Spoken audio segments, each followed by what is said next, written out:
Back, and we're going to start the second panel.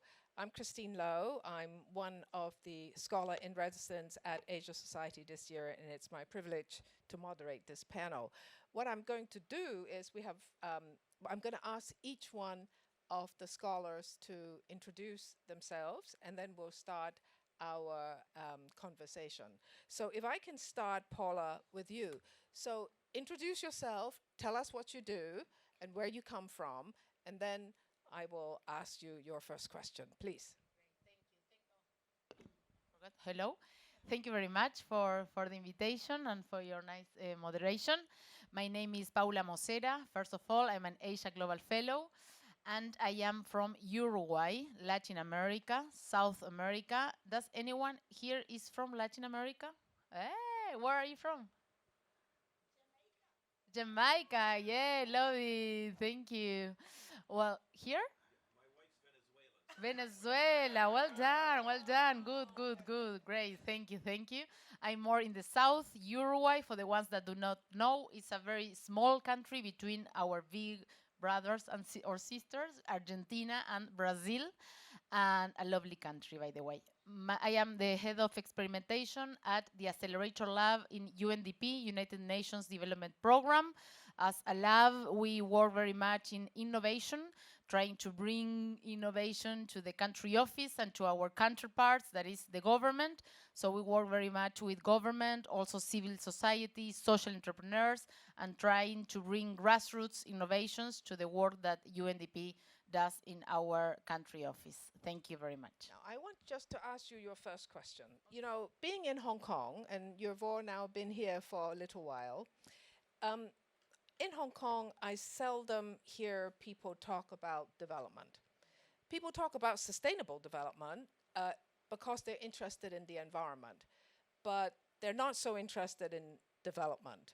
And when I'm in Europe and I was teaching in the United States, again, these richer countries, you could say, are not so interested in discussing the concept of development because I think people tend to take it for granted that we are developed.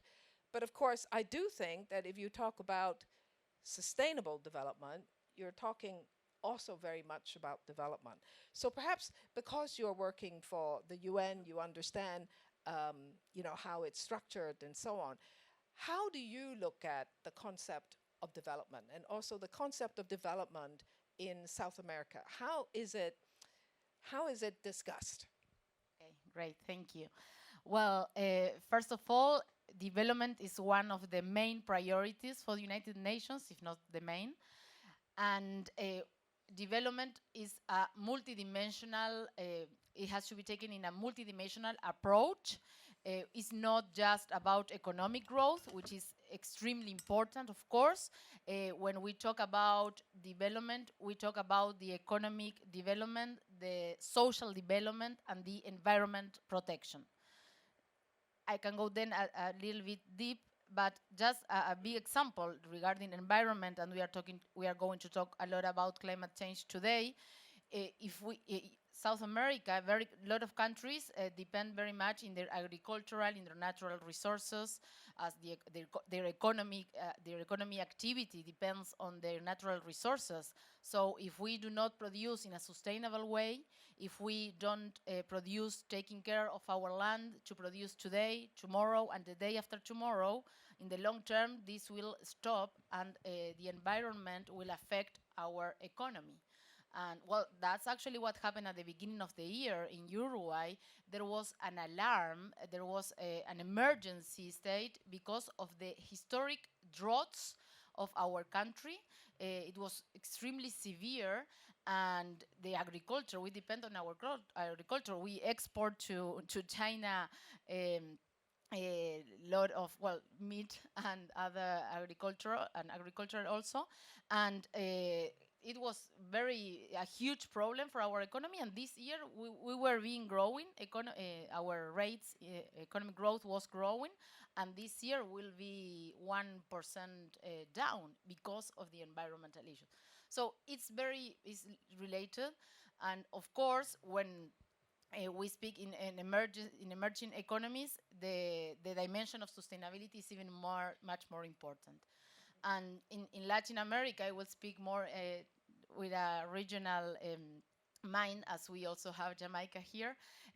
Latin America faces, in the last 2 decades, has very growth, it has been progressively sustained, it has growing progressively, but with the slowdown of the global economic, and also with the COVID crisis, we are struggling a lot to reach the Sustainable Development Agenda. The region has very structural challenges that has to be faced in order to reach or to go through the Sustainable Development Agenda. We have high level of inequality. It's not the poorest region, but yes, the most unequal region. Almost 30% of the population lives in poverty situation. We have also inequality in the access to health, to education. 50% of the population, more or less, works in the informality sector. So these social challenges affects our economy and the possibility of big companies to hire talent, because we also have like very quality gaps in human talent. So of course are related and if we speak about development and we really want to move forward, we need, of course, investment in infrastructure, investment in better quality or in better public services. And for this investment, we need public investment. And many countries in our region are in a really struggling situation regarding their fiscal strength and their possibilities. It's not the case of Uruguay, of Brazil and Chile. And just to stop with my first question, I would like to highlight regarding our country, regarding Uruguay, that is stand out of Latin America. It's not that I'm saying because I'm ambassador of Uruguay. It's because we are better regarding inequality. Our per capita income is also very high, and the poverty rates are also lower. 60% of the population is middle income. But we have a lot of also development challenges. But what I want to mention is that the World Bank classifies us, Uruguay, as a high-income country. We are in a transition moment. We are classified as a high-income country. That means that, of course, that is a classification that the World Bank used to grant their loans. But this also a lot of international cooperation, where they are going to choose the countries that are going to give the international cooperation. The high income countries we are not receiving a lot of this international cooperation, and we still have a lot of sustainable development challenges. So we are in a situation that is, even working at the UNDP, we also sometimes question ourselves how now we have to support the government, because we are in a high income classification, and a lot of international cooperation is not coming to the country. So we are in this moment of an emerging economy that is like in the transition that our countries, China is in a similar situation too. So yeah, I try to. Thank you, thank you. Mercia, you're from Ghana. Tell us something about yourself. Thank you, and thank you for the opportunity to be here. My name is Masiedu once again. I'm actually from Ghana, in the whole of West Africa. We are the most peaceful country, and we are endowed with a lot of natural resources. In fact, we are the first actually largest gold producer in Africa. And of course, I work for the Ministry of Lands and Natural Resources. Professionally, I'm an economic policy analyst. And I work as the Assistant Director for the Ministry of Lands and Natural Resources, heading the Research, Policy, and Monitoring Evaluation Unit, ensuring that, of course, Ghana's lands, forest, and mineral resources are well managed and utilized. So that's what I do. Well, we're very privileged today to have you and then Mohammed, two people from Africa. Now, I think for us in Hong Kong, we're actually not very familiar with the huge continent of Africa. Of course, we talk about Africa, but Africa has, I think, over 50 countries. But perhaps you can share with us, are there any real commonalities amongst the countries, the economies of Africa that you can, share with us? So to give us a perspective to discuss sustainability. Okay, thank you. Yes, of course, Africa, we are many. We have diverse issues in terms of sustainability, but yes, few ones run between us, especially in terms of environmental degradation. There's a lot of forests being cut in Africa for especially timber aspect, where the people are actually destroying the forests. They are thinking of, because there's high poverty in Africa, they're thinking of getting a lot of money, actually, from the destruction of the Quick environment. money, right? Quick money. Quick money from the destruction of the environment. Of course, there's an issue of inequality and poverty in the sense that health challenges. We have a lot of problems with regard to health, the health sector. Not everybody gets the chance to get proper medical care. Not everybody that gets the chance to have proper education system, especially in the rural areas. That is a big challenge in most African countries.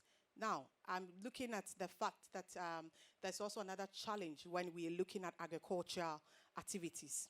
And those, especially in the rural areas from Ghana, where I'm coming from, I speak in terms of Ghana, they have a lot of challenges in terms of harvesting rainwater to use in terms of farming activities. And they are not well equipped with the best practices in agriculture, especially embracing agroforestry. When you go to most African countries, especially rural areas like, for instance, Niger, Ghana, Burkina Faso, they actually have a lot of problems in terms of farming systems. The reason being that most of them don't even know how to use the mobile phones to understand that I could check the seasons of weathers to know what particular season I must plant this crop products. They don't even know. So there's the need for us to go more into the rural areas to actually talk to them about it, even to harvest rainwater so that they don't have, because for instance, I give you an example. There are some rural areas in Ghana that the river that is closer to them is even far away. And if it's far away from them, even them walking there and coming back, it's a big challenge, because some of them, that is their source of, income, the farming. And if they're not being trained well to, how to harvest rainwater and preserve it, manage it, so that they can use it in their farming, it's another problem. And then, of course, they don't understand that there's a need to grow more trees around your farming system, whereby if you have a farm and you've grown trees, obviously you get other fruits on it. We have a lot of droughts in Africa, and they need to know the kind of crops that they have to plant. There should be diversification. That is another problem in terms of Africa's sustainability. Apart from that, I think that another problem is road infrastructure. In terms of the rural areas, that's where the big problem is.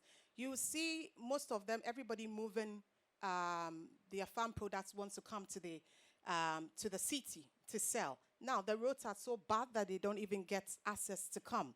And when it happens, most of their farm products get spoiled. Apart from that, food prices rises, and that is another sustainability challenge. Another thing that I've noticed is that we don't get access to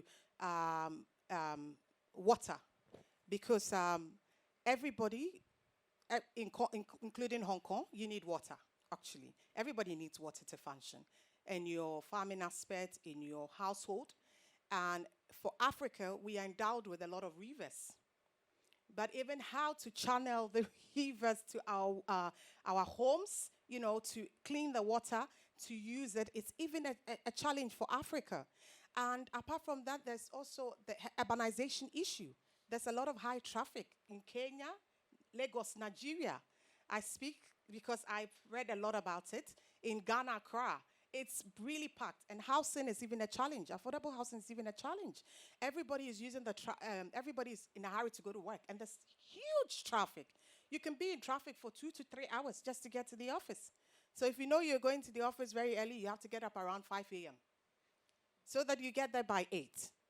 Because your house is even closer to the office, but because of the traffic challenge. And it's all because of urbanization, and it's a sustainability issue. And of course, renewable energy issues. People are still used to fossil fuels. They believe in using the earth plants, they believe in this is what we are used to. And so why you transition us into renewable energy? But to be honest, we are looking at a system whereby we can reduce air pollution. And they don't understand that. What they are used to, our traditional aspect, what we're used to is what we know. And so when you tell them that there's a sense, to transit from using fossil fuel to use solar panel systems, people don't really get it. And it's a challenge in Africa. And I think that this is what, for me, I'm seeing both in Africa. For instance, is it Kenya, if I'm not wrong? They are trying to, you're living in Kenya, they are trying to go have electric buses and to help, in terms of reducing this air pollution aspect. And I think that a lot of African countries, have to embrace. They haven't done that, and it's become a sustainability issue. So that's what I can say about Africa. So there are some commonalities. So Mohammed, you are from Nigeria, but you're living in Kenya. And we've just heard about the whole range of problems. I mean, in a way, the description of some of those problems we have experienced in Asia. So in a way, I think many people here who've traveled extensively within Asia in the last 20, 30 years, how we can develop so we can solve some of those problems. So anyway, tell us a little bit about yourself, and then maybe I'm going to ask you your first question, because you're very keen on housing. And obviously, urbanization, providing adequate housing, we have that problem in Hong Kong still today. So maybe you can go on and respond and talk about those problems. Thank you. I appreciate the invitation to participate in this forum. My name is Mohammed Gambo, a Nigerian by nationality, but based in Nairobi, Kenya. I do work with Pan-African Housing Finance Institution, Shelter Africa Development Bank. The institution has the mandate of providing solutions to the housing crisis or issues in Africa, cutting across urban development and the whole built environment perspective. So I do head the policy, research, and partnerships unit in that institution. Our whole mandate is to enhance collaboration, partnerships, and engagements with stakeholders, both public sector, private sector, CSOs. Because of course, the industry, it's multidimensional, so you need to collaborate with a wide range of actors in order to achieve your mandate. Yeah. Right, thank you.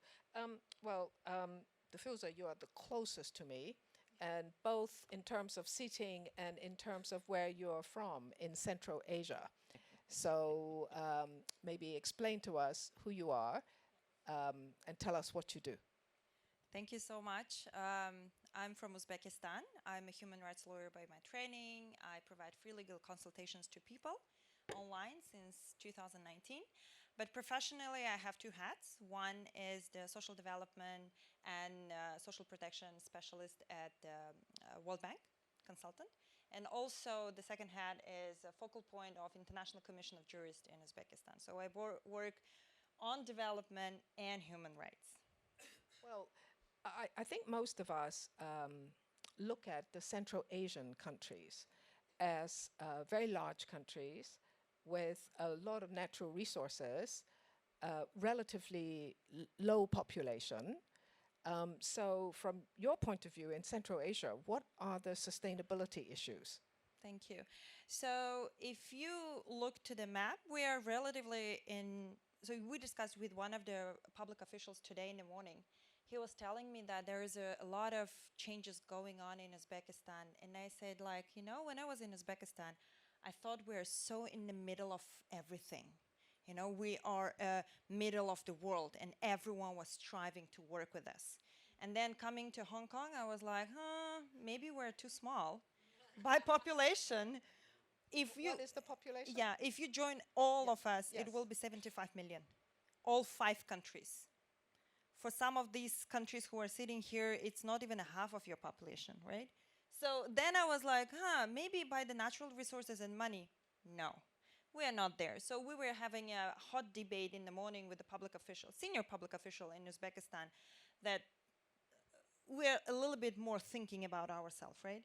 So, but if you look to the natural resources, we have a lot of natural resources, but then we also have RLC, which is the main, catastrophe of the Central Asia because we are bordering with other Central Asian countries. And there are two rivers. One from Afghanistan, Tajikistan going to Aral Sea, Amudarya and Sirdarya, we have two. And another one is from Kyrgyzstan. So we have this issue of upstream and downstream countries. So in my head of social development, I see two main problems that all of our development partners, MDBs, and other investors are highlighting. One is integration. We are long way from the integration. We are not very integrated between each other. Of course, we have a Soviet legacy. Nona was perfectly describing it. We have a similar infrastructure that we used to have. If you will look to energy sector, we see that last year we had the biggest, I think the worst blackout in whole Central Asia.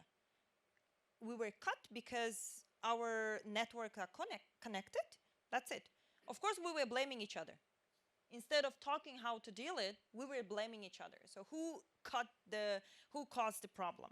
And then, therefore, for many years, we are not integrated. We are talking about integration, but we never do it. Even now, in Uzbekistan, is holding an economic cooperation organization summit. Eight presidents are there. They're talking, but then is there real integration? No. The second issue is the governance. We all have shared governance issues. Changing everyone, everything, and then you have one ruling family or one ruling party. So it also adds another flavor of the sustainability issue or policy making. So in my head of the human rights, I see another two problems. One is the securitization of civic space. We always love to have, maybe it's common for China as well. Economic is different, and then policy human rights is different. So we want to keep everything internally and never talk about that. And of course, not even giving a lot of space. And another second question is about environment. Environment never been a really high-level policy discussions. Yes, we talk about it. We say that we need renewables, we need more water management programs, and etc. But then ask anyone in Central Asia, do you have activists? Do you have NGOs working on environment? Do you have any good projects? A lot of MDBs are coming to me whenever they are doing these annual meetings in Samarkand, because now it's very fancy to do it in Samarkand. And then we want to meet with the civil society. And do you have a list of NGOs who work on environment, climate change, and etc.? Then we find barely 5 from all Uzbekistan, barely 15 from all Central Asia. I'm not talking about Turkmenistan, right? So we don't have any data on that. So yeah, I think these 4 issues are common in Uzbekistan in order to achieve sustainable goals. Right. Well, maybe I can go back to the UN because, of course, the UN Sustainable Development Goals, there are 17 of them. They're very well known. And I'm sure for those of you who are sort of part of the UN system or familiar with the narratives, Paula, you're part of the UN system. Are they useful? I mean, the UN system, the UN narratives, to what extent are they useful? Well, first of all, I do not represent the UN. I just work in the one agency, UNDP, in one area and in one country. And of course, you know that, but just clarifying. My views is that it's really a agenda. In our country and in our region, I would say, it's people have at least one guide where to see and where to look for. We speak the same language, so there's no discussion about this. We are trying to align for these goals that the agenda gives us. And when we say international cooperation, governments, civil society, private sector. We were discussing this week with the fellows in our lessons, in our presentations, how also investors are looking also for some to put their money with impact in the environment, and they are looking how to measure it, and the SDGs can give us a way on how to track how we are doing with each of these goals. So I think that first of all it's useful to go in the same area and with the same objectives. That is not small. And then of course we are in 2023, and the 2030 agenda is 7 years ahead, and the gap is terrible. I mean, who, please raise your hands if you the ones that feel that we will reach the 2030 no, the ones that feel that we don't reach the 2030 agenda. Raise your hands. Don't. It's sad, but it is. That's why the UNDP globally, I work in the Accelerator Lab, and the name of the Accelerator Lab is not Accelerating Enterprises, it's Accelerating the SDG.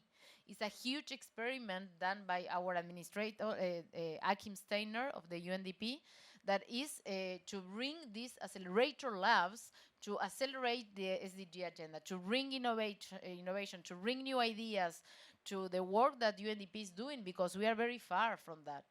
So these labs, we are in 123 countries. In Asia, there are many labs, and that's, I don't know if we are effective or not, then there's going to be some impact measurements, but to see like the urgency of this, to accelerate the agenda. So yeah. I mean, maybe we can come next to you, Marcia, and you talked about, you know, the lack of all sorts of things that are needed as part of development, and the crucial thing that everybody needs is energy. And then, of course, we are hoping that the energy will be cleaner energy. So how is it in Africa in terms of increasing the energy that you have, that you can do things that we so take for granted here? Yeah, thank you very much. Although you've spoken about Africa, I still want to zero into my country because that's where I can get more information. Of course, first of all, to actually ensure that there's access to renewable energy or clean energy, there's need for us to be in partnership because technology is very important in this aspect. And if Africa has the desire to do that, but if they will do that, it also needs to, as a benchmark from developed countries that have actually done that and succeeded. So most African countries have now started actually in terms of, let me say, transportation, in terms of the buses that is, Ethiopia, for instance, actually have electric buses running for them. And Ghana, our vice president, just this year announced, as part of, I don't know if it's part of his manifesto, he's actually running, he's now the current person selected to the incumbent for the new Patriotic Party. He's announced that when he comes in, all buses will be electric. At least it's a way to clean the air, which we all know that air pollution is very bad. Apart from us having health issues, it also doesn't help the country to succeed in terms of, imagine people are driving vehicles. I see people driving vehicles in Accra, especially, and you can see someone's exhaust. The amount of fumes that is coming from the exhaust, for example, it's polluting the air. And there should be an enforcement aspect where if there are laws that states that if you don't, for instance, in the UK, if you have that, your car is running and as the exhaust is spoiled and you haven't fixed it and it's making noise and gas is coming out, you'll be arrested and charged. So these are the laws that has to be implemented in Africa. Apart from that, agroforestry, I did mention that.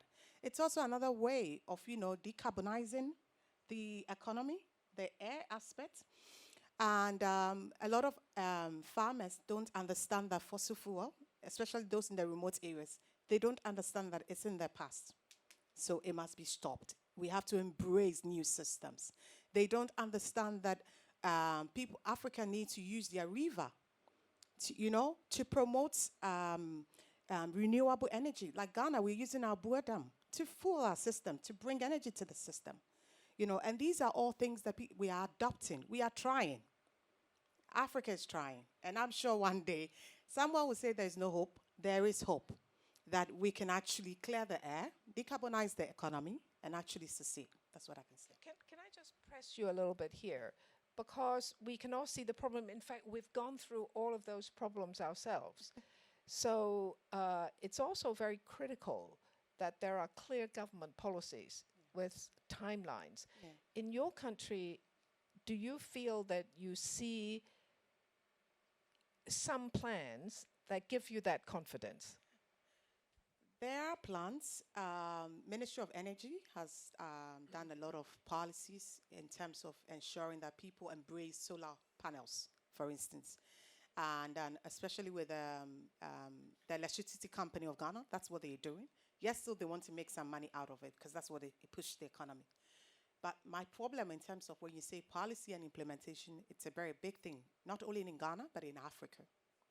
We are very good in having policy dialogues, saying, oh, we're going to implement this policy, which we actually sit down. Am I with the policy units? We'll draft the policy. Even to get the policy to Parliament, to even assess it for us, to actually review and help approve for the implementation, it's a big challenge because you have to lobby and lobby and lobby for it to be even implemented. So if they are thinking of other things and they are not embracing the aspect of policies that are done in the renewable energy sector, who is going to care about that in the rural areas? If the people that have been given power in Parliament to ensure that they implement this policy, there are enforcement agencies around. They're supposed to use them. And if they are not implementing it, if they are not taking it serious, and they're rather thinking of things that will rather make them money, who cares at the rural areas? Nobody is going to care. Because the leaders are not actually into it in implementing the policies. So they will also do anything they want. Right. Mohammed, here, of course, you're dealing with housing and urbanization, very rapid urbanization. So in a way, all of these problems are a part of that. Tell us something about, how you're dealing with it. Yeah, exactly. In terms of urbanization in Africa, I think it's important for us to start with the facts and figures. Africa is the fastest urbanizing region in the world. Currently, our population is around 1.5 billion and is expected to double by 2050. According to UN figures, estimated 40,000 people do migrate from the rural to urban areas. So, of course, this is a double-edged sword. It's a challenge, and at the same time, it's an opportunity. In terms of challenges, of course, urbanization, it causes infrastructure strain in terms of, in transportation, as she mentioned earlier, housing, the deficit of housing is growing by the day. And then, of course, other aspect relating to climate change itself, because one other thing we need to understand is that cities are enablers or contributors to greenhouse gases. And much needs to be done to understand the role of built environment, housing, cities, in terms of decarbonizing our environment. In terms of understanding the linkage and what countries are doing, we need to, as you said, the policy is one thing, but implementation is another. So that engagement in terms of understanding what is practical, what is needed, what is hands-on, we are coming from the development partners. That's what we try to do most of the time, to bring together our governments. Our governments are part of our shareholders. And also we engage with the development partners. So we need to really understand what is practical, what needs to be done. There are areas that really we could say there have been kind of success. For instance, in Kenya, there's a good energy mix where the chunk of the electricity is coming from the renewable sources. Also countries like South Africa, but more needs to be done in terms of understanding these opportunities going forward. So it's a challenge, and at the same time, it's an opportunity. So it's just a matter of all stakeholders coming together, leveraging each other's strengths and capabilities, and to work together to achieve the set mandate. I guess for both of you, I want you to think about this, and we'll come back and see what you think. from where can you seek help and lessons? Right, because as I said, others have been through. But before that, I want to come back to you. Um, as you said, you know, your country and the Central Asian countries are in a way energy rich, and most of it fossil fuels. And in this world of the climate era, how do you think you can use or not use your resources? How do you think development, sustainable development, will mean for your countries? Maybe a few things that I want to mention. As Paula said, Agenda 2030, all of Central Asian countries are part of that. Uzbekistan did not implement SDG 14, which is water. We are a double landlocked country, and all of the Central Asian countries are also landlocked, except I think Turkmenistan and Kazakhstan, because they have Caspian Sea. So it's very small border. Another thing is the World Bank estimated that if you look to the influence of climate change to GDP, Central Asia is the most affected one. Why? Because we have a water shortage geographically, and then we are agricultural country. So if there is no water, then we don't have anything to provide to the world. And just to note, Uzbekistan is number 8 in the world in cotton production and gold mining. So if you look to natural resources, then Kazakhstan taking a lead into the natural resources, then Turkmenistan, then Uzbekistan, Kyrgyzstan, and then Tajikistan in the list. So in terms of taking all of these factors, I think few things that Central Asia can give in order to contribute to the issue, right? So one is definitely human resources. We are one of the countries, Kyrgyzstan, Tajikistan, and Uzbekistan, I think donor countries in migration, mostly to Kazakhstan because of the development, or to Russia or other countries as well. So we are major donor countries in the migration. So we still have lots of people, and if you look to the density, it's going, and birth rate is going up, especially in Uzbekistan. So that's why I think in terms of human resources, we also can be one of the regions, let's say. Another thing is about agriculture. We're also very good in that, and I know that, for example, in Uzbekistan or in Kyrgyzstan, we also have drip irrigation system implemented to the agricultural fields, and maybe this can also help in food security issues under the SDG. Another is wind and solar power, because in Kyrgyzstan, if you look, in Kazakhstan, if you look, they have steppes and they have lots of wind power. They start implementing, they are pioneer in Central Asia. But then if you look to solar panel, I think Uzbekistan is leading now in the region, because we are also having solar panel plantations. But then there's a interesting question that I think it was raised in our classes by Anis as well. What is the cycle? What is the ending? Of course, we are doing it, and then is it purely sustainable? Is it purely green?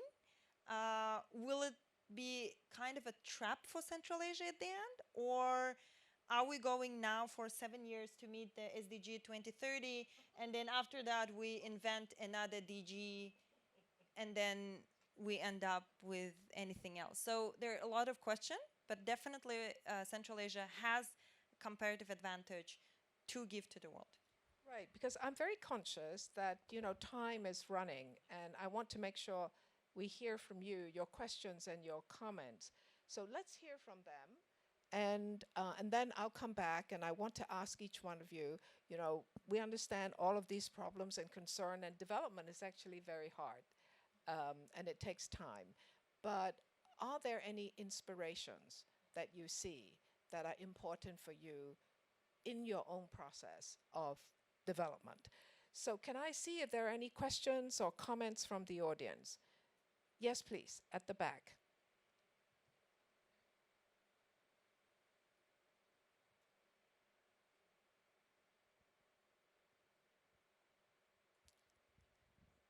Tell us who you are.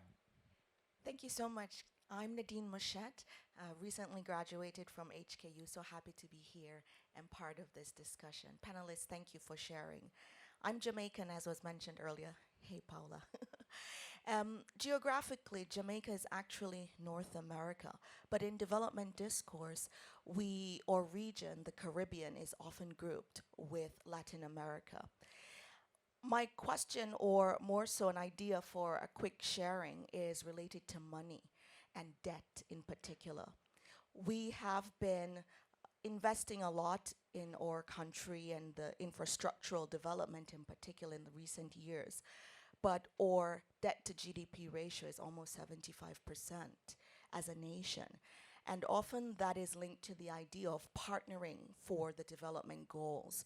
And that's, of course, one of our SDGs. I'd just like to hear from the panel in terms of investments and this idea of partnering with other nations that might be more powerful, stronger economically. To what extent does that debt then become something to be concerned about developmentally? In our case, we are often burdened with the weight of paying back that money and hardly have the chance to enjoy some of that infrastructural development without feeling the daily burden that translates to high prices for daily necessities. So I'd love for us to talk about money and its role, especially debt, in the development discourse. Thank you. Actually, Paula, maybe I can come to you because, you mentioned just now about development, about the UN, about aid, but also about private sector and other stakeholders. Maybe you can reflect on who are the other stakeholders in perhaps answering that question.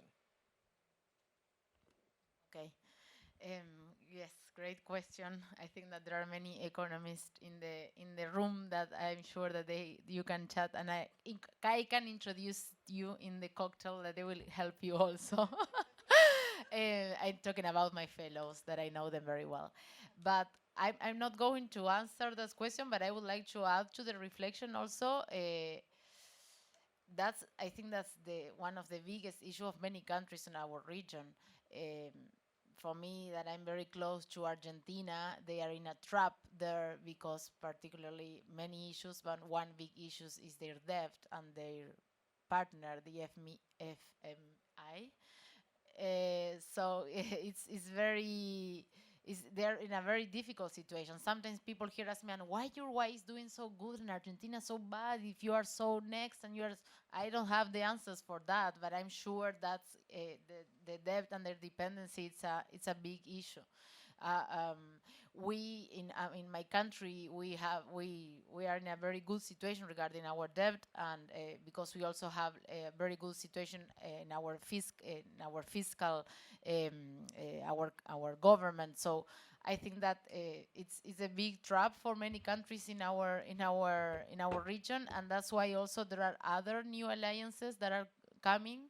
I'm listening a lot also my fellows that know a lot about BRICS, and Argentina is entering to the BRICS. That will bring also a lot of other new opportunities regarding maybe options for money and for other relationships that could be beneficial for the region. We have to see what's going to happen regarding this aspect. So I don't know, some reflections. And it's a hard question. Yes. It's a hard question. Please, Mohammed.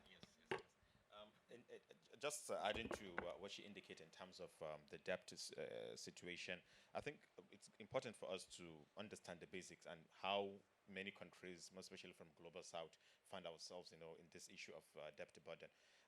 The whole thing started 20, 30 years ago when the interest rates were considered low, and many developing countries took advantage, and kind of accumulated debt. To an extent, this debt were pumped into infrastructure, delivery and so on. But then one thing we need to understand is that over the past 50 to 60 years, the impact of this debt in terms of, most especially coming from the global north, if we correlate in terms of providing solutions or attending to development, it has been inversely correlated. the more funding. For instance, in Africa, over the past 60 years, more than $1 trillion have been pumped in terms of debt, and other forms of financing. But at the same time, it has even led to more poverty levels. So that's why now the discussion globally is there's a need for global debt reforms. There's a need for the financial architecture, global financial architecture, to be reformed, to understand the nature of the geopolitics, and now they would understand the changes and the nuances globally, and to understand what needs to be done. So I think going forward, it's just a matter of now understand realities that interest rates are no more low, considering COVID-19 and also the Russian-Ukraine war. Many countries, they had their credit rating downgraded. So that kind of accumulated that issue. So going forward, it's just a matter of having multiple partners to join the hands and to provide solutions to the debt issue. And then the negotiations for future debt should be based on win-win situation. It should be based on projects that are bankable, not just because it's supposed to be delivered, that railway, that airport. No. Is it bankable? Will it have return on investment? That should be the driver. Then, of course, our countries in the developing world, they should have clear foresight on what they want, and the negotiation should be beneficial to all parties, plus accountability and transparency. So I think with this aspect of the reform and the global financial architecture, and also having kind of all partners working together, because no single institution can do it alone. The World Bank cannot do it alone. The Asia Development Bank can do it alone. So we need all the partners. We need the BRICS, NDB, we need the AIIB, all the institutions, they need to come together to provide the solutions, but based on a win-win kind of arrangement. That's the way I look at it. Right. I think this is one of the major issues that the global south is interested in, the reform of the, as you say, the financial architecture. Any other comments? Yes, at the back.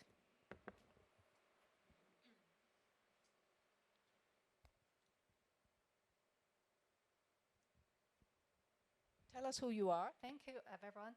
I'm Dancy from Hong Kong, USD. I have one question. Thank you for the panel to share a lot of insight about the challenges about the sustainability development in your country. But my question is, we know we have a lot of things to handle, but my question is, can you talk about the most important, urgent one or two things we have to handle at the current stage in your country? Thank you. Maybe each one of you can have a go, right? That the one or two issues that you feel is a priority to promote development. Marcia, would you like to go first? Yeah, Yes. I do. For me, it's road infrastructure, because I say that because I've gone to a lot of rural areas. As part of my job, we monitor areas, especially mining aspects. So we go around most regions. We have 16 regions in Ghana, and one of the major things we've seen is that the challenge in terms of roads, there are no roads. And if there are no roads, the people, especially farmers, are not able to harvest their crops and come to the city to sell it. And of course, if there are no roads, there cannot be any regional integration in terms of food supply. So that's one of the major issues for me in Ghana. Apart from that, one thing that I see as another big problem is maternity care. I'm sorry, but this is a big problem in Ghana per se, because a lot of women die because the hospitals are not closer to them. They don't even get the support from nurses to help them when they are in need, because a lot of nurses think that when you're in the rural areas, you don't make money. So either we travel outside the country or we all move to Accra. That is where the money is. Or we become personal nurse helps to people who have the money. And so maternity care, it's something that is a huge problem in Ghana. And I think that it's something that a lot of NGOs in Ghana are pushing. It's the agenda to push that there needs to be a lot of support for women in the rural areas. Some of the women who don't understand, it's another attitudinal change in terms of maternity care. They don't understand that the old time where you used to pick up plants, and drink, and you'll be okay, has stopped. This time, the systems have changed. Food has changed. There's organic fertilizers that are being used. So you need to, barge into them. A lot of women think, oh, my mothers, they gave birth when they were sitting at home, so I don't need to go to the hospital. So, I mean, these are big challenges for me. That's the two main challenges that I think Ghana Thank you. should deal with. Diffuser? Yeah, sure. I was thinking what I can highlight, and I think two things. One is the governance, good governance, which is very hard, and I think a lot of organizations, donors are trying too hard to do it in Central Asia and including Uzbekistan. Another is the civic space, of course, I can't deny it. So in terms of one, we see that there are a lot of attempts in Central Asia countries to have good governance, right? Rule of law, separation of power, and etc. and etc. But then we see that it just end up with the ruling of executive power. So we see that if the governance is not well established, then any problem, any project that you bring to the government, it will not go ahead. For example, in Uzbekistan, we had administrative reform in 2022. So basically, we had 62 government organizations. In one day, they moved to 38. For example, I know that colleagues from development MDBs, they didn't know whom to talk because the ministry whom they dealt with is not anymore there. How to go, whom to ask, nobody knows. So even these kind of things are struggling. Then at the end, as Mercia said, I really agree with all these issues. But then if you don't know whom to go, then how you can do the railroads or how you can do infrastructure, medicine, education, and etc. You just don't know whom to go. So one. Another thing, two important laws are implementing in Central Asia. One, the same. Law on foreign agents in Kyrgyzstan and in Kazakhstan. You know where the roots are, right? From Russia. So they are just basically taking it and then saying like anyone who has any connections with any international organization will be considered as a foreign agent. And then everyone becomes a spy. So then, of course, they are taking it seriously and saying this is inspiration from US because US has this law. So then they are taking the FAFT. They also have this anti-terrorism notions, and that's why we are doing it. So there are a lot of justification about this law. But then if you look to what it brings to, a lot of NGOs are shut up. A lot of media are shut down. Civic space is not there. Government is not talking to civil society. And then if you're not talking between them, there's no civic engagement between government and citizens, then how you can implement anything that we're talking here, including participatory budgeting, including advisory councils, including human rights activism, environmental activism, or any kind of business things like ESG, you talk about environmental and social safeguards, then how you can even negotiate or talk or do things on the ground if you do not provide any kind of space. So I think these two things are not only burning for my country, but it's burning for Central Asia, and perhaps it's burning in your respective countries and regions as well. Well, good governance, we know, is a very, very important foundational point. Paula, your two priorities. What a difficult question. It's all interconnected, but thank you for the challenging question. I would say two. The first one would say our production and consumption patterns have to be changed. I mean, it's no longer viable anymore to produce in the same way that we've been doing and to consume the same way that we've been doing. So it also starts by home. We were discussing this week also our fellow Sanjeev that is here. He presents about climate change. He's from Singapore. And we were talking about the responsibility of all of us also. So our consumption, that is difficult. I have a lot of things to improve, but the consumption and our production patterns. And the second challenges, thanks you for arising, I was going to say the same, is gender issues. Climate change not affect the same, all in the same way. The most vulnerable countries are more affected. It happens in our region. We are like 88% of emissions. I mean, we contribute very less for climate change, but we are affected a lot. And most in the vulnerable countries, and most in the countries in the poverty, people that live in poverty situation, and most the women. Because more women live in poverty situation, And I live it in Uruguay, that is a high-income country. Just a small example, I live it this year, like very close with this water crisis that we faced. We drink tap water always. We used to drink, and with this, I start drinking. It was salty because they start mixing with ocean water. Of course, I went to the supermarket and I bought it. I can't do it. There was lack of water in the supermarket, but then supply demand, it was arranged.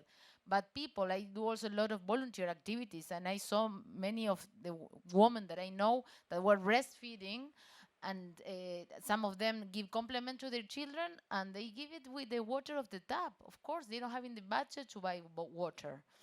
And salty water, very bad salty water, that the Ministry of Health recommended not to drink it. And they give it to just babies, you know. And of course, then the government start giving water in the polyclinics, but are far from where they live. And it's the mother that goes to the polyclinics, to the clinics, to the health service, for the water, for the house. So I'm talking in Uruguay, that is quite privileged country regarding others. So yeah, I will say gender inequalities and the production and consumption patterns. Thank you. So I think in view of time, what I would like to do is ask Mohammed to give us his two priorities, and also to end by saying, where do you get inspirations from to do things right and better? In terms of the two key priorities for me in Africa, I look at it in terms of leveraging on the power of youth. Africa is the most youthful population. Averagely, the age is cutting across 25 to 30 years. So I see it as an opportunity, and at the same time as a threat. If governments and policymakers can be able to tap and leverage on the capacities of what our youth can do, I think it will go a long way to propel development in Africa. And another thing, of course, as indicated by Paula, is climate change. Climate change is real. Africa, similar to what is obtainable in Uruguay, is disproportionately affected by the effects of climate change. We're heading towards COP28. There was a mention of those countries that are disproportionately affected. The Loss and Damage Fund is expected to attend to that. So we wait to see if the words will match with action. But more needs to be done. And it's not a matter of only the development partners. All hands must be on deck, to attend to this issue. So leveraging on the youth, its skills, education, capacity, and then attending to the challenge of the climate crisis. Yeah. So is the youth also your inspiration? What is it who or where or what inspires you? Exactly. The youth in Africa, they do inspire me. Wherever I cut across from Nairobi to Lagos, I see a potential of youth that are eager to make a difference. And in instances that have made a lot of difference in terms of innovation. For instance, Nairobi is considered at the forefront of aspects relating to innovation in mobile banking, aspects relating to IT, also cities like Lagos. But what they need is more enabling environment. And that will go a long way to really incentivize and provide them to achieve their mandate. So youth, I believe, once they have the setting that is conducive, that will go. It will really, really kind of propel them to achieve their goals. Diffuser, last comment from you. So before coming here, I also looked to the statistics, how much money we got in Central Asia. So top 4 for all development MDBs, it's ADB first, then EBRD, World Bank, and Islamic Bank. So if you look to the water and energy complex, how much money they spend, top 4 goes with the EBRD because they are spending a lot for private sector. Then goes with the World Bank, ADB, and the rest. So having so much money into water and energy, we did this year, we did a report to HLPF of the UNDP on SDG 5, which is gender equality. And we saw in energy sector, in environment, in everything, women are so isolated. They're at all not contributing, though they are the major consumers of that. So, of course, we wrote alternative report to the government report, and then we submitted. Uh, do they like? Of course, they don't like, but all along they receive. What inspires you? So yeah, what inspires me? One thing, maybe it's very banal and maybe it's too personal, but is my daughter. I have a 6-year-old daughter, and always when I look and I think we all have this personal inspiration. For some of us are our parents, for some of us a daughter. Why? Because I want, she will not be living in my age, in my era, right? But I really want her to live in a better era and better conditions. And what I can personally do is either to speak or either to do something. So I think each of us have this inspiration. I know that we can say, oh my God, my government, my whatever, inspire me. But at the end of the day, when you come home, you're so depressed, you don't want to do anything. You just look at your pet, your parent, your children, and then you say, yeah, I'm working just for them. And I think the moment you realize it and then you start knowing what you can do, your personal, as Paula said, maybe we reduce our consumption in plastic bottles. I remember what Helen said, right? So maybe it's small things, but small things contribute to bigger change. Right. So you're saying we can. I'm inspired by things that I think I can do and people I can work for, like my daughter, right? Marcia, what inspires you? Thank you. Actually, what inspires me, it's in the north of Ghana, where they have the youth, as Mohammed said. They inspire me because there's a lot of people with technological ideas. I've seen these young guys who've made cars by themselves. Ghana, we don't produce cars. We don't export cars, but we have people who have made cars, and they are just lying there. There's a need for them to get support from Parliament, to insist that everybody should actually buy made in Ghana, like what we did with our textiles industry, that they insisted that there's a need for us to wear our textiles, especially every Friday. It was a government order, and it became a policy. Everybody should wear that. And so I think that there's a lot of knowledge. The youth has got a lot of knowledge. There's a university in Ghana called ASHK University. They are very good in technology. And they produce a lot of people that have come out there. And they're doing so well.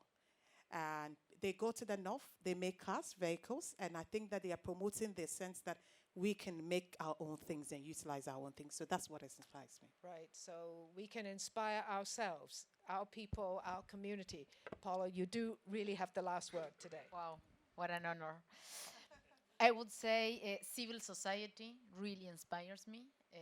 We have a lot of movements in my country, and they are really pushing the agenda and doing changes. They are really doing things. We see, all of us probably know Greta Thunberg, like activists. It really starts from, also it's very important from bottom up, yes, solutions.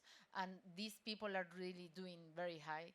And entrepreneurs. I'm very inspired with entrepreneurs, with innovation, with this real society and environmental problems. They believe in their cause, and I see entrepreneurs that spend 1 year maybe trying to find a solution without $1, and they do incredible things. This thing that you have inside that moves you. It could be named empathy, to try to solve a social problem. That's what really moves me, and I think that these entrepreneurs, we can find it for their own entrepreneurs, and also in the government, we can find these entrepreneurs that we have to embrace them and work together with them. Yes, I think we'll just end by, actually, wherever you are, we are always impressed by people who work against the odds and come up with new ideas and continuing energy. Please put your hands together to thank my excellent panel.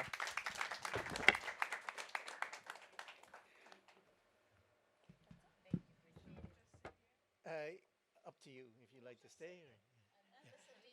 Right. So thanks very much, Christine and the panelists. The actual last word will go, well, we were talking about youth and being inspired by youth. But for me, I'm also inspired by youth, but I'm also inspired by my grandpa over there, who's going to come up. Truly one of the oldest people I know. No. But Donald Bobiash is the executive director for Canada and for, I believe, some other European countries at the Asian Development Bank, ADB in Manila. Previously, he served in the same capacity at the Inter-American Development Bank, IADB, in Washington, D.C. He has extensive experience in the Canadian Foreign Service and in international development. He was from 2017 to 2020 the Assistant Deputy Minister for Asia Pacific, managing a development budget of more than $220 million. During his career, he has been ambassador to Colombia and Indonesia, and High Commissioner to Ghana. His Asia service has included 2 assignments in Japan and 1 in Pakistan. He also served as Director General for Africa. He holds a doctorate from Oxford University, where he was a Rhodes Scholar. Don wrote the book on South-South cooperation. He wrote I think I have the book title. The title is South-South Aid, How Developing Countries Help Each Other, published by Macmillan in 1992, and I believe that was based on your thesis, your PhD thesis, your DPhil thesis. So it's my pleasure. My old boss, I spent 2 years writing speeches for him, and now I can make him give a speech. So Don, please.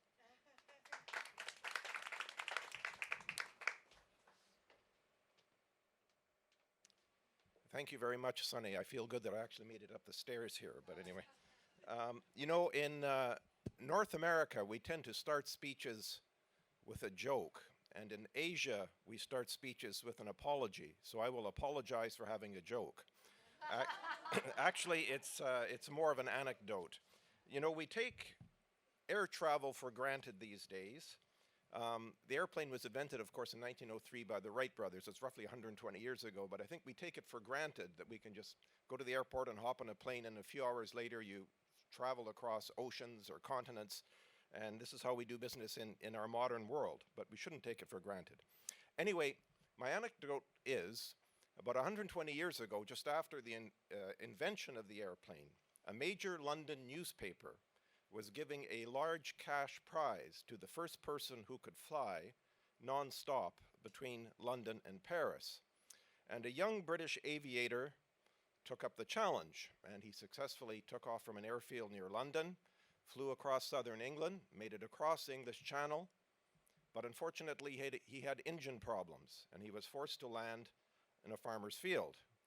And as the dejected young Englishman was getting out of his airplane, he saw a farmer, so he shouted out to him, "Where am I?" And the French farmer said in his best English, "You, monsieur, are in a field in the north of France." And then the pilot said, "You, sir, you must be an economist." And the farmer says, "Well, what do you mean?" And then the pilot said, "You are an economist because your information is technically accurate, but operationally useless." So on that note, I hope my remarks are somewhat operationally useful. Al, in his kind introduction, mentioned some of my background in my doctoral thesis and work on South-South, but I'd like to explain a little more about my personal experience in developing countries. My first experience happened in Africa, where I was studying under the auspices of a scholarship from the Rotary Foundation. Many of you here may know of Rotary clubs, which are all over the world in cities and small towns, etc. They used to have a graduate studies scholarship, and I remember applying for this from my farm. I grew up on a farm in rural Saskatchewan. My nearest village has 20 people, so any big city after that is a big thing for me. But anyway, so there was applying for the scholarship. I wanted to do a master's degree in either Britain or France. I was fortunate enough to win the scholarship, but when I got the scholarship award, they said they're sending me to Dakar, Senegal. And the first thing I did was, of course, reached for an atlas and found out where Dakar, Senegal was. And I thought, well, this doesn't really have much to do with Britain or France or the masters I wanted to do, but I always wanted to explore the world and to see Africa, so that, well, here's a good chance. So I spent a year in the Senegalese École Nationale d'Administration, which is sort of their model of the French NAL, which is their sort of finishing school for senior government civil servants. But it was very much a life-changing experience for me to live in a developing country. And I remember vividly my roommate in this institution inviting me to his home village in the country, and there it was. I met his father and his family, and they were literally living in basically mud houses with thatched roofs. And I remember all the people who would be constantly moving back from the rural areas to the urban areas. And we were talking earlier about urbanization, and I can see why people do move from rural areas to urban areas. It's often for reasons we don't think of. It's often for very basic reasons. In the cities, no matter how poor you are, even if you're living in a slum, you may have access to water, you may have access to electricity, you may have access to some income, even if that income is just washing other people's clothes or working in their houses. The extra few rupees or cents, whatever you're making, that's more than they could ever make in the rural area. And above all, moving to the cities gives people hope of a better future, of more, of sending their kids to school and finding a full-time job, etc. So anyway, these are some of the understandings I got. Also, I was the only non-African in this institution of about a couple hundred people. So I was in a position which very few white people are, where you are actually a racial minority. And so I sort of appreciated what it was like to be a minority, and how that may sometimes affect your behavior and attitudes, etc. So it was a great experience for me. A couple years after my time in Senegal, I was fortunate to win another scholarship, which took me to Oxford. And while at Oxford, I did a doctoral thesis on South-South aid. And I studied projects supported by countries like the PRC, Taiwan, Argentina, and a few other countries, looking at 3 West African case studies countries. One was Senegal, one was Ghana, and one was Guinea-Bissau. I wanted one from each of the different language groups. And Mercia was talking about how difficult traffic is today in Accra. I can assure you, 35 years ago, there wasn't much traffic in Accra. Most of the streets were not paved. People traveled around on what they call tro-tros, which in Philippines would be jeepneys, basically trucks with a few seats in the back. There were very few cars. And anyway, it's changed a lot with urbanization, and now everyone having a car in Accra, traffic jams, etc. And I remember staying in the YMCA in Accra at the cost of about 25 cents a night at the time. Its price has gone up a bit since then. So I had fond memories coming back 15 years later as Canada's High Commissioner, which is ambassador to Ghana, living in a much nicer place. But anyway, fond memories of Ghana. Other experiences in developing countries occurred after I joined our foreign service. My first diplomatic posting was Pakistan. And most of my work was actually with the Afghan community, with Afghan refugees, and a number of countries, including Canada, had what they call cross-border development, where they would send money into Afghanistan through NGOs and so on for various kinds of developments. That was an introduction sort of into the whole area of refugees and assistance. And then later in my career, I had the privilege of being ambassador to Indonesia and running our development assistance project for that country, and very briefly ambassador in Colombia. Prior to coming to Manila to be at the Asian Development Bank, I was also Canada's director at the Inter-American Development Bank. And one of the nice things at working in the regional development banks is you get to travel around the region and visit projects and the countries that receive the money. And I have one little anecdote about a visit to Nicaragua. One of the nice things about the Americas is that there's a massive system of intercity and intervillage buses. Between the big cities, there's luxury buses and there's cheaper buses, etc. And in the rural areas, there's a comprehensive network of what foreigners called chicken buses. These buses are used American or Canadian school buses, the yellow school buses you see in movies and TVs, and basically they're resold to Latin America, especially in Central America and Mexico.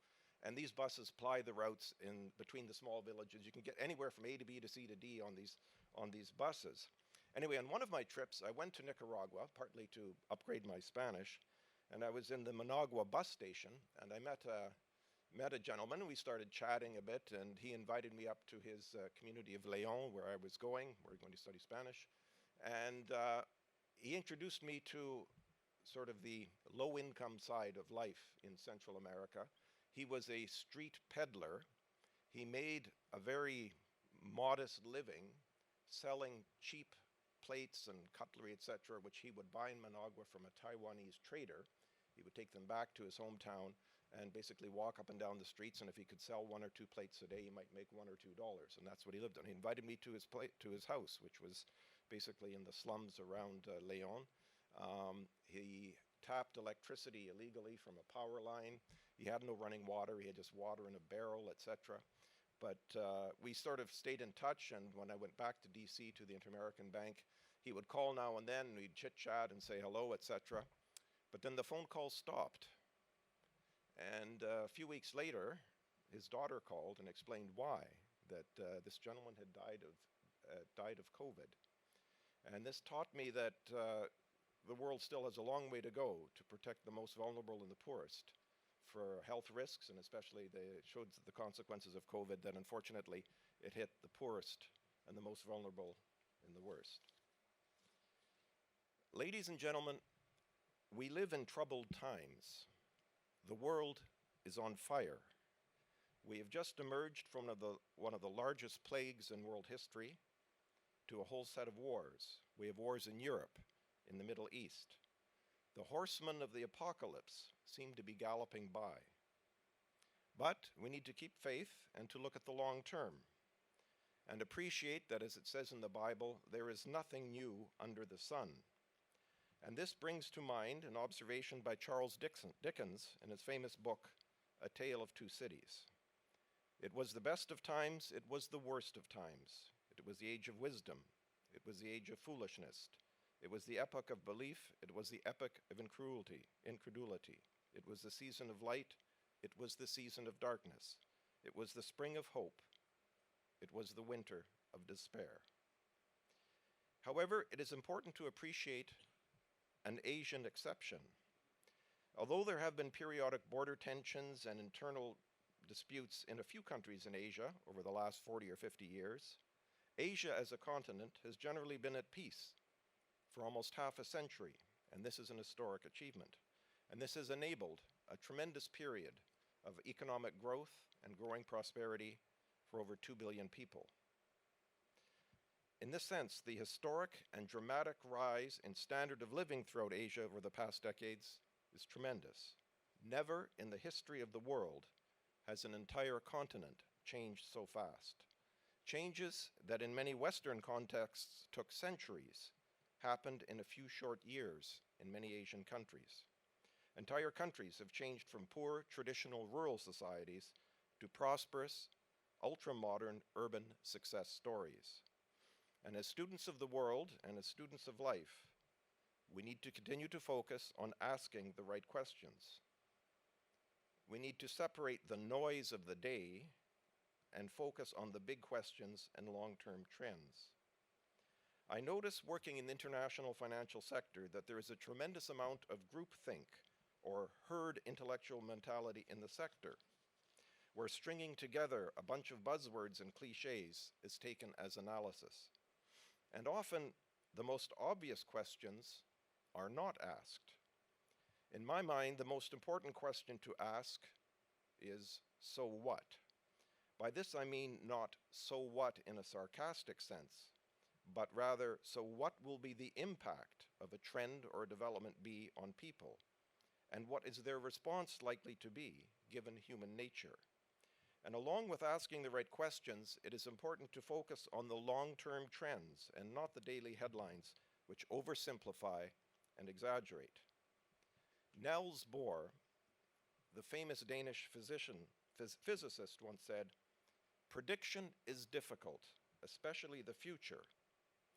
Looking to the future is full of uncertainty, but human nature does not change much.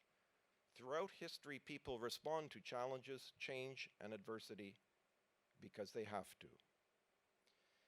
Regarding the rise of the South, 35 years ago, a student of international relations wrote the following: "Although the vast majority of the world's population live in the developing world, the study of international relations has emphasized issues relevant to the wealthier developed states. World politics, commerce, and culture will be increasingly influenced by developing countries. The Western media, dominated by North American and West European viewpoints, paints a rather simplistic yet contradictory picture of developing countries. The painful television images of famine and political strife portray the third world as a place of suffering and backwardness. In contrast, the remarkable export success of the newly industrialized countries is seen as a threat to Western economic dominance and standard of living. However, these contradictory headlines miss the larger and more important story of third world development. In the space of one generation, the vast majority of the population of the developing world, and therefore the world itself, has undergone a revolution. This revolution is one of rising living standards and rising expectations.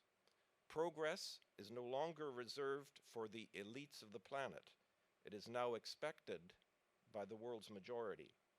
Regional variations notwithstanding, during the last 40 years, there's been a tremendous and unparalleled increase in life expectancy, literacy rates, and major improvements in economic and physical infrastructure throughout the third world. At no time in history have so many people in the world have been aware of their potential to develop as individuals, communities, and nations. The author of those remarks is yours truly. This was published in my book, South-South Aid, and if the Asian Society would like to buy 30 or 40,000 copies and distribute them, I'd be most grateful for that. Also, when we look at the long-term prediction track record of the academic and especially the economic establishment in the West, it is not particularly impressive, especially when it comes to analyzing Asia's long-term growth. In fact, the Western economic establishment has frequently got it wrong. While a student at Oxford many years ago, I subscribed to an obscure British journal which had a cult following. It was called The Economist. You may have heard of it. Hands up, who reads The Economist? I think it tells you something. In the early 1980s, one of its editorials was on the subject of China's rapid economic growth, which at the time was a blistering 9 to 10% per year. The theme of the editorial, written with a slightly condescending tone, was that although China was growing rapidly, this pace could not be sustainable. Rather, according to this great publication, China was going through a temporary burst of industrialization and that its growth rate would soon subside. They were wrong. They were not the only ones to get Asian economic growth wrong. In the 1960s, two famous Swedish development economists, Gunnar and Elva Myrdal, published a sweeping 3-volume study of Asian development called Asian Drama, an Inquiry into the Poverty of Nations.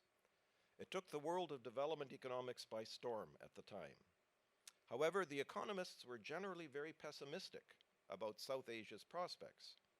They wrote, and I quote, "The obstacles to rapid economic expansion are formidable, and their significance must not be minimized.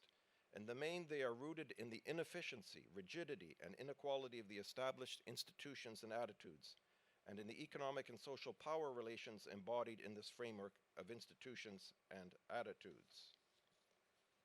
They were mainly talking about Southeast Asia, but once again, Western analysts got it wrong and underestimated Asia's potential and the ability of its people to overcome the obstacles described. Ladies and gentlemen, in our contemporary digital world, we are drowning in information and data. That is why asking the right questions and focusing on the relevant themes and trends is more important than ever. Let me give you a humorous illustration. About a century ago, there was a horrible murder in a forested park outside of London. The local police were not making much progress in the investigation, so they called upon Sherlock Holmes. Prior to leaving London for the scene of the crime, Sherlock told his sidekick Watson, he said, "Watson, if you want to get really good clues, you need to get close and experience the scene of the crime." So Holmes and Watson bought a tent, they traveled to the park, to the crime site, and after much fumbling, erected the tent.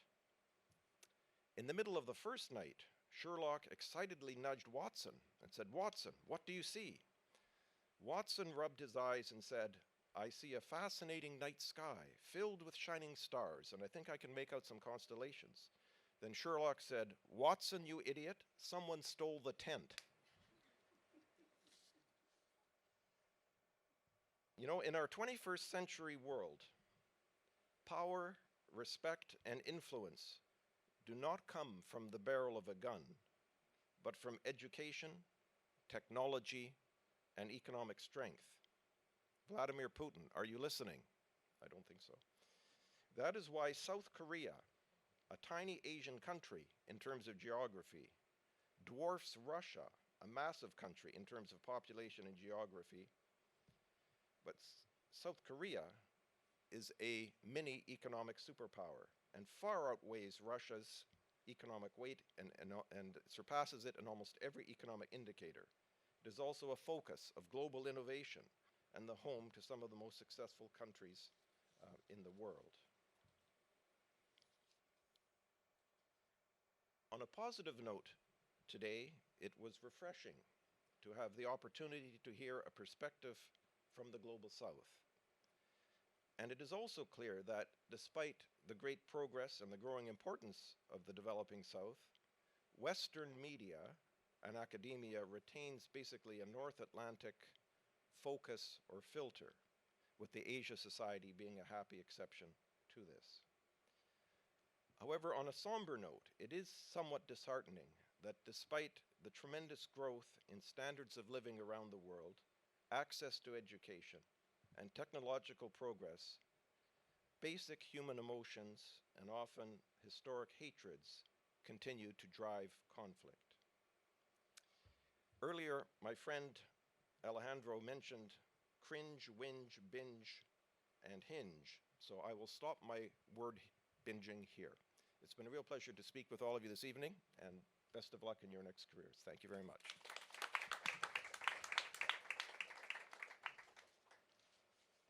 Thank you very much, Donna. So it remains for me just to thank everybody, Christine, our Asia Global Fellows, Alice Mong and her team, Holly Smith, and thank you all for joining us. Casey, thank you very much for the Asia Global Institute for coordinating this event. So thank you very much and have a good weekend.